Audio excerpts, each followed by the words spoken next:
apparently I'm a strange person that doesn't understand real human problems.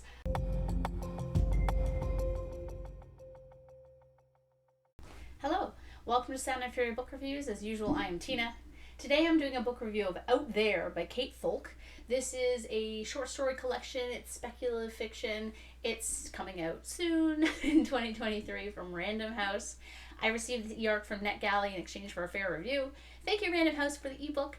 There are no spoilers in this review. It's also less of a review than like an extrapolation anyway, so be prepared for that. What's the book about? With a focus on the weird and eerie forces that lurk beneath the surface of ordinary experience, Kate Folk's debut short story collection is perfectly pitched to the madness of our current moment. A medical ward for a mysterious bone-melting disorder is the setting of a perilous love triangle.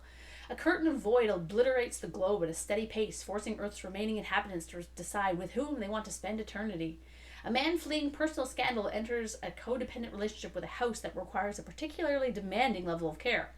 And in the title story, originally published in The New Yorker, a woman in San Francisco uses dating apps to find a partner despite the threat posed by blots, preternaturally handsome artificial men dispatched by Russian hackers to steal data. Meanwhile, in a poignant companion piece, a woman and a blot form a genuine, albeit doomed, connection.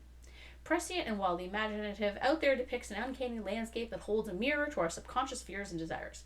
Each story beats with its own fierce heart, and together they herald an exciting new arrival in the tradition of speculative literary fiction.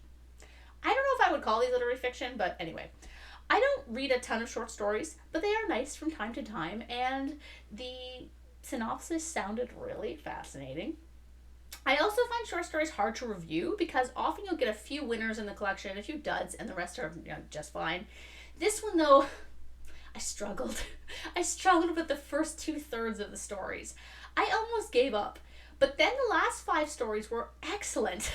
I think the problem wasn't like the stories themselves, as I found the narrator's prose straightforward and concise with great descriptions and interesting concepts, but the order in which the stories were presented, I think that's what kind of threw me off of enjoying them as much as I could have. The last 5 stories have protagonists that are varied, where the first 9 feature what felt to me like the same woman in different settings who is dealing with pretty much the same issue at the core of the story. And it's an issue that I don't relate to at all, so this is a personal lack of connection with the subject matter, just like my review of Mother Thing from months back. Not about poor writing or anything like that. I think she definitely has talent, and I think that a novel by her would be really cool to read. The one story from the first bit, The Head and the Floor, was different from the others, and I really liked that one. I'm going to explain what my deal is, just in case you guys are curious. Almost every story in stories 1 to 9 feature a sad sack of a woman lamenting her shitty boyfriend. And yes, I totally get it. Dating your 30s must be awful.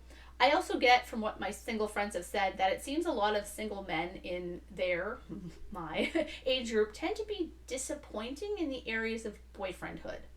This trend is fascinating from an anthropological outside point of view. Believe me though, I don't envy anyone dating in their 30s or any age really. I definitely know some dudes who fall under this disappointing category, and I know many who do not. So I do believe that this issue that appears in several stories back to back is something a lot of people experience. Yet, rather than being a theme throughout the stories, a way to address or feature the problem of coddled mid-30s men who are unable to connect or show proper respect to their partners, it instead feels like I was at a table with 8 other women, all of whom are complaining about their boyfriends the entire brunch.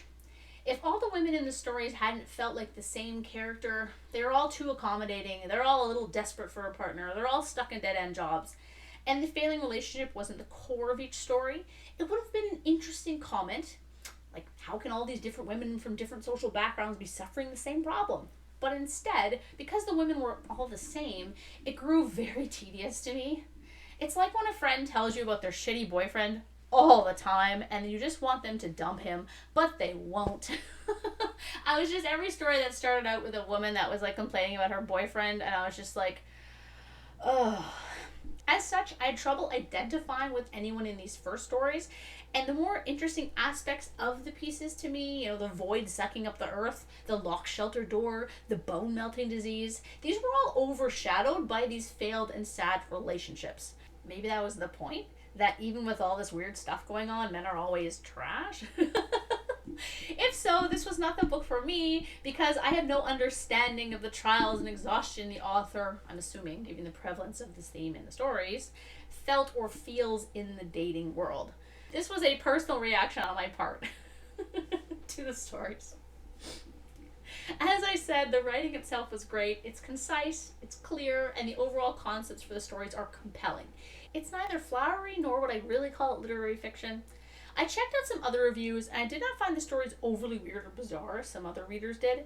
But I read a lot of strange stuff, so for me I was just like, oh, these are cool. Like as I mentioned, the last 5 stories were really excellent.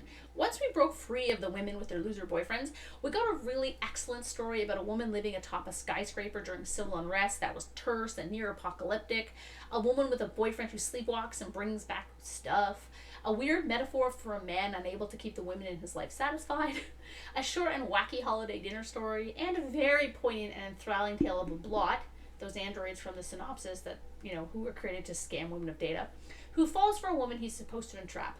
That last one was very moving and conceptually deep. Overall, while I almost gave up, I actually did not read.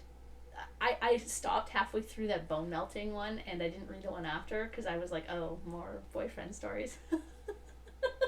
But I started again with one that had a different protagonist, and powering through did allow me some great reads at the end of the book. So I do recommend checking out this book if it sounds at all interesting to you, and if you want to experience some sympathy, I guess, with dating in your 30s or in any age. And if you have read this and liked the book, check out Her Body and Other Parties, which is more feminist and bleak, and also Salt Slow, which is not as weird but more in the literary fiction vein if you want some more short stories for your collection by women. So yeah, thank you again to the publisher and to NetGalley for the e-arc. I really appreciated it, and even though apparently I'm a strange person that doesn't understand real human problems, I did really like the story The Head in the Floor. That story was wild. So thanks.